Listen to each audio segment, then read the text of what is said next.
पिछले वीडियो में हम सभी ने एक फोटो के जरिए देखा था कि पवन सिंह का मीटिंग टी सीरीज के ऑनर भूषण कुमार के साथ हुआ।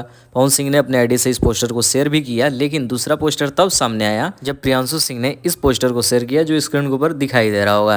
इसमें पवन सिंह के साथ प्रशांत, निशांत, उज्जवल और राजकुमार जो कि ग्लोबल म्यूजिक जंक्शन के ऑनर हैं, ये सभी एक तस्वीर में नजर आ रहे हैं और ये बहुत बड़ा तस्वीर है क्योंकि एक दिन में इतना बड़ा बड़ा मीटिंग कर लेना ये साफ इशारा कर रहा है कि पवन सिंह के बड़े बड़े प्रोजेक्ट बहुत जल्द सामने आने वाले हैं। तो सभी को जानते हैं कि टी सीरीज का लेवल क्या है। दूसरी तरफ भोजपुरी में अभी अपना बहुत अच्छा लेवल बना चुकी है ग्लोबल म्यूजिक जंक्शन भी पवन सिंह के साथ आ रही है, जो कि अभी हाल फिलहाल में खेसारी लाल यादव की बड़ी फिल्म डंस दिया है। बाकी अब तक तो ऑफिशियली खुलासा नहीं हुआ है कि मीटिंग किस चीज की हुई थी। प्रियांशु सिंह ने भी पोस्ट किया है तो उसमें बस नॉर्मल कूल मीटिंग का कैप्शन लिखा है, कुछ ऑफिशियली नहीं किया है।